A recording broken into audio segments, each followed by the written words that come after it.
হিমালয়ের নির্জন শিখরে গভীর ধ্যানে নিমগ্ন দেবাদিদেব মহাদেব। চারদিকে নিস্তব্ধতা, যেন সমগ্র সৃষ্টি থেমে আছে তার তপস্যার মধ্যে। এই সময়েই দক্ষ প্রজাপতির কন্যা সতীর আগমন সেই হিমালয়ে। শিবকে একবার দেখেই তার অন্তর ভরে ওঠে এক অমোঘ প্রেমে। কিন্তু পিতা দক্ষ, তিনি শিবকে জামাতা হিসাবে মানতে নারাজ। তবুও সতীর প্রেম অটল ছিল, আর সেই প্রেম পৌঁছে যায় পবিত্র বিবাহের পূর্ণতায়। কৈলাস পর্বতে শুরু হয় তাদের বিবাহ সংসার।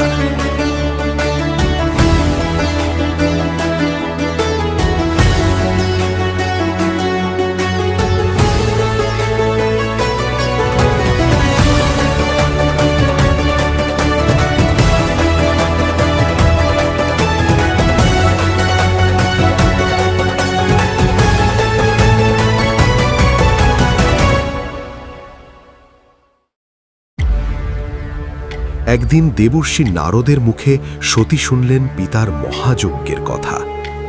নিমন্ত্রণ না পেলেও কন্যার হৃদয় টানে পিতৃগৃহে।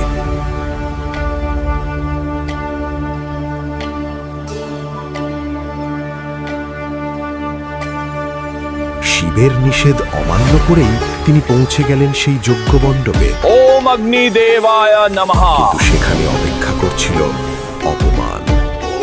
পিতা দক্ষ সকলের সামনে শিবের নামে ছুড়ে দিলেন তীব্র অবজ্ঞা।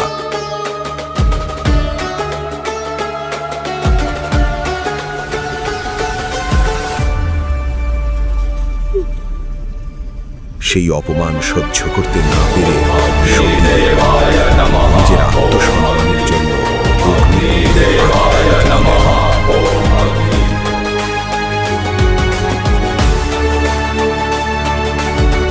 চারিদিকে নেমে এলো শোক আর হাহাকার। এই সংবাদ পৌঁছল মহাদেবের কাছে, আর তখনই জাগ্রত হল তার প্রলয় রূপ। ক্রোধে কেঁপে উঠতে লাগলো সমগ্র সৃষ্টি। নিজের জটা থেকে তিনি সৃষ্টি করলেন বীরভদ্রকে, সঙ্গে অসংখ্য শিবগণ।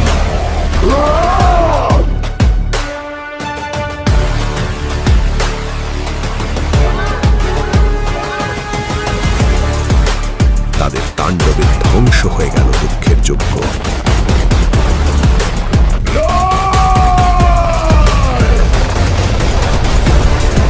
দুঃখের শিরচ্ছেদ হল, আর তার স্থানে বসানো হলো এক ছাগল মুন্ড।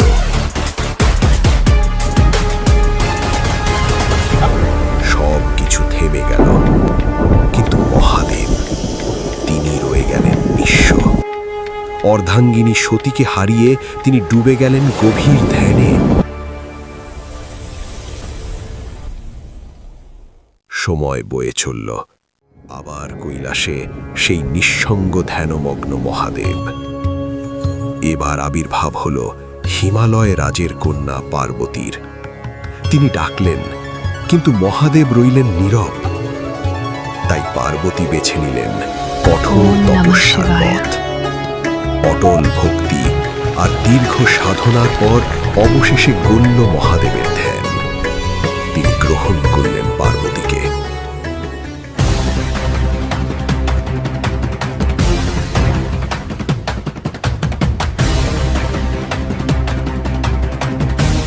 আর সেই মুহূর্তে পুনরায় সম্পূর্ণ হল সমগ্র সৃষ্টি। শিব ও শক্তির মিলনে জাগ্রত হল ব্রহ্মাণ্ডের চিরন্তন শক্তি।